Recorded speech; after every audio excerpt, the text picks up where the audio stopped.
El saludo para todos, mi nombre es Luz Celeste Vallejo, yo soy estudiante de filosofía y el día de hoy vamos a hablar sobre el conflicto armado en Colombia, una mirada desde la perspectiva de Nietzsche. Para poder abordar este tema, primero es necesario conocer los antecedentes que tenemos en Colombia sobre el conflicto armado. El conflicto armado interno en Colombia es una guerra asimétrica, de baja intensidad que se desarrolla en Colombia desde 1960. Extiende hasta la actualidad con antecedentes y causas directas en la etapa de la violencia. Por ejemplo, que enfrentó los partidos liberales y los conservadores, aproximadamente entre los años 1928 y 1958. Los principales actores involucrados han sido el Estado colombiano, la guerrilla de extrema izquierda y los grupos paramilitares de extrema derecha. A estos, evidentemente, se le han sumado los carteles de narcotráfico, las llamadas bandas criminales, los grupos armajes de la ley. Es muy importante aclarar que este conflicto armado ha sido de varias etapas. Tenemos, por ejemplo, el acontecimiento como el asesinato del candidato a la presidencia del liberal, Jorge Eliezer Gaitán, el 9 de abril de 1948. ¿Por qué menciono este hecho? Porque por consecuencia de este hecho tan lamentable se provocó, uno de los grandes acontecimientos en tema de violencia aquí en Colombia, que fue el Bogotazo en 1948, que provocó, por supuesto, diferentes ataques, como la fuga de presos, ataque a iglesias, revolución de las personas, ataque a los sitios públicos, entre otros. Ahora bien, la época más grande en violencia en Colombia fue entre el año 1988 y el 2002, cuando los actores armados empezaron a financiarse por medio de situaciones ilícitas, como el narcotráfico, minería ilegal, entre otros. Entre estos, por supuesto, también tenemos el secuestro, el cual buscaban personajes públicos o personas que pudieran pagar una muy buena cantidad de dinero para liberar a esta persona. Sobre este tema, más adelante vamos a dar un ejemplo concreto de lo que es el acto de violencia en el tema del secuestro que recién ha ocurrido aquí en Colombia. Pero por ahora quiero dar unos ejemplos concretos de lo que han sido las acciones violentas que hemos vivido. Bueno, hay un hecho que yo recuerdo muy bien y fue en el 2019, que fue el atentado contra la Escuela de Policía General de Santander, que ocurrió en Bogotá. Este hecho consistió en la explosión de un carro bomba, que fue el día 17 de enero, en los sitios, como yo mencionaba, en Bogotá. Como consecuencia de este lamentable hecho, tuvimos bastantes fallecidos. Fueron 22 jóvenes y, si no mal recuerdo, fueron 100 cadetes o un poquito más de personas lastimadas. Bueno, cuando me refería al hecho del secuestro, quería poner un ejemplo actual y fue el secuestro del papá de Luis Díaz, el jugador de fútbol colombiano.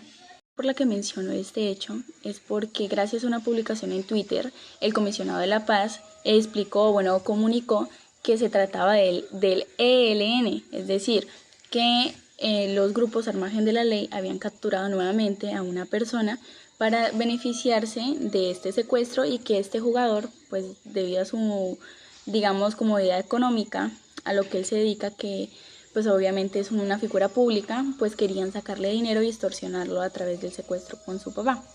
Lo realmente preocupante aquí es que se supone que estamos en un tratado de paz de 6 meses, donde se firmó el día 3 de agosto, entonces vendría ocurriendo hasta febrero, y aún así el ELN sigue haciendo de las suyas, y esto es lo realmente preocupante en la actualidad.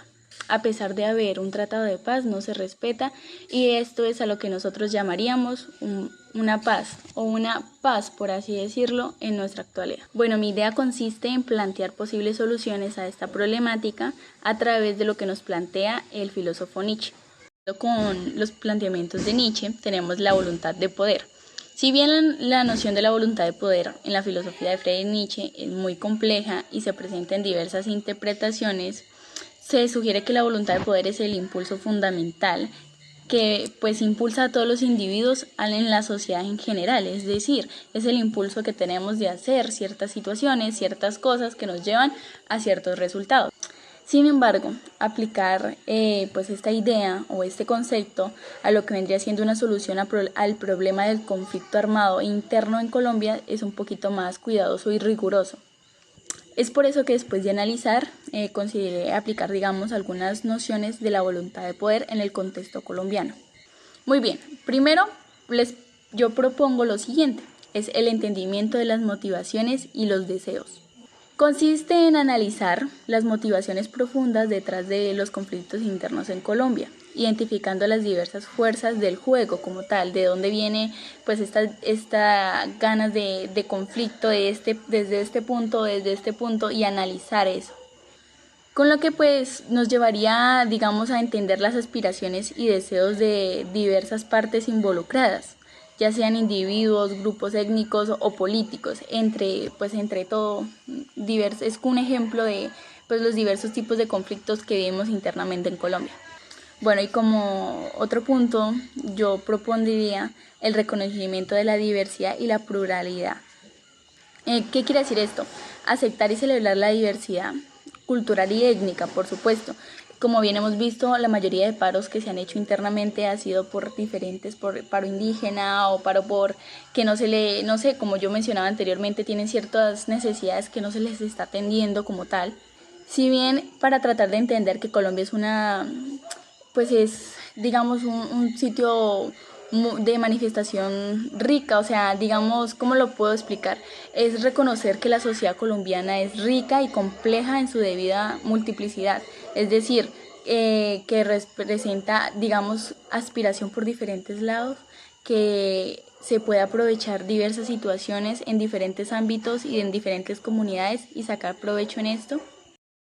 Hablando de la voluntad de poder y mezclando también con el tema de la moral que nos propone Nietzsche, que pues muy bien se evidencia que urge hablar este tema de la moral en la actualidad, creo que hay aquí algo que se choca y es muy importante tener presente, que como decía yo, Colombia está llena rica de su diversidad, tanto en culturas, entonces tenemos diferentes principios o situaciones que van más que todo en nuestra cultura y en cómo manejamos nosotros diversas situaciones. Lo que propongo es lo siguiente, que la voluntad de poder podría sugerir cuestionar y superar las nociones morales que pues como tal conocemos según nuestra región o nuestra cultura.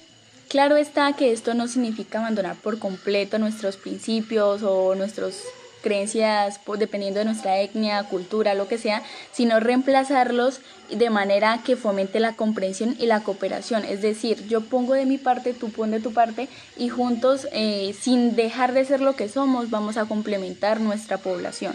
Vamos a mejorar y a tratar de avanzar sin necesidad de crear un conflicto como tal. De igual manera tenemos otro término muy usado en Nietzsche, otra forma de implementar que sería el superhombre. En este caso también es bastante complejo y pues yo lo propuse de esta manera y es la autoafirmación y la superación personal. Esto en base en fomentar la autoafirmación y la superación de cada una de las personas de los individuos o comunidades afectadas en el conflicto armado.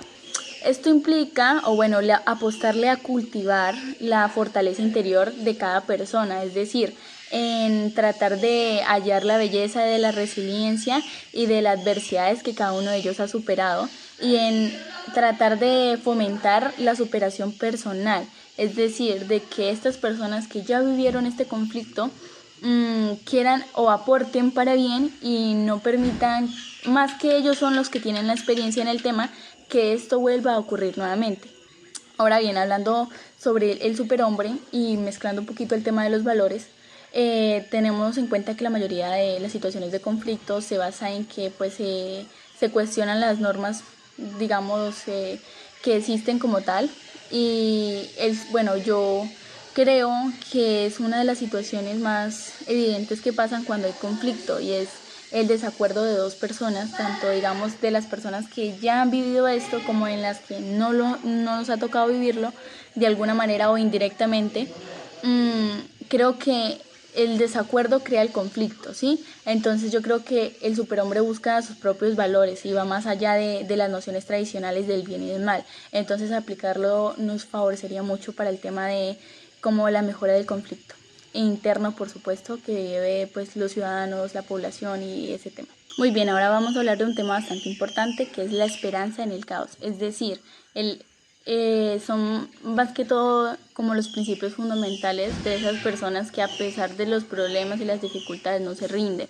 Entonces, aunque Friedrich Nietzsche no abordó específicamente este concepto de la esperanza en el caos, algunos de sus principios filosóficos pueden interpretarse o aplicarse de esta manera. Pues él sugiere en sus diversos enfoques cómo, pues digamos, los desafíos y las complejidades y cómo se puede aplicar.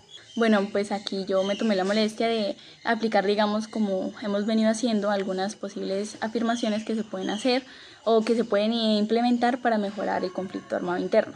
Es decir, la voluntad de poder, o sea, es la afirmación de la voluntad de poder, la noción de la voluntad de poder de Friedrich Nietzsche es una afirmación activa en la vida que podemos aplicar ante los desafíos, en lugar de ser derrotados en el caos, en la sociedad como tal, tanto conflicto, tanto problema, tanta situación que vemos a nuestro alrededor, es simplemente afirmar la voluntad de poder con cualquier cosa, es de creernos nosotros mismos que podemos dar más y asimismo aportar a nuestra sociedad. Por ejemplo, la superación de la moral convencional. Si bien yo decía que hay veces se crea conflicto bajo este tema de no estar de acuerdo de lo que es o lo que nos plantean en nuestra sociedad actual, si bien es caótica a veces, también puede ser útil si la sabemos manejar. Es decir, por ejemplo, si queremos o tenemos la capacidad de adaptarnos y prosperar bajo estas situaciones y mejorar, eso implica la posibilidad de reevaluar y ajustar nuestros valores, claro, sí, pero pueden servirnos o sernos útil cuestionar a veces si de pronto es necesario como adaptarnos o mejorar o cambiar nuestras situaciones, porque si bien no podemos no podemos compararnos en caso tal, la mayoría de personas vienen del campo y llegan a la ciudad. Si bien ellos tienen sus propios valores, van a tener que cambiar muchas cosas para adaptarse. Y por último, tenemos la creatividad y la originalidad ante la adversidad. Es decir, si bien somos originales todos, hay veces nos dejamos influenciar por nuestro entorno. Hay que mantener siempre ese valor interno que cada uno aporta a nuestra sociedad. Como yo decía, hay veces que nos toca adaptarnos, pero si bien no hay que dejar o perder ese valor de ser únicos y de cada quien ser ese granito de arena que aporta a nuestra sociedad. Bueno, y creo que de manera de conclusión, lo planteado por Nietzsche nos es bastante útil siempre y cuando creamos estrategias o posibles opciones que podemos implementar bajo ciertas circunstancias. En este caso, yo lo implementé sobre el conflicto armado interno, pero tenemos diversas problemáticas a las cuales podemos aplicar estas, digamos, como estas herramientas. Yo lo veo como unas herramientas a aplicar y creo que es bastante útil. Así que no siendo más, muchas gracias.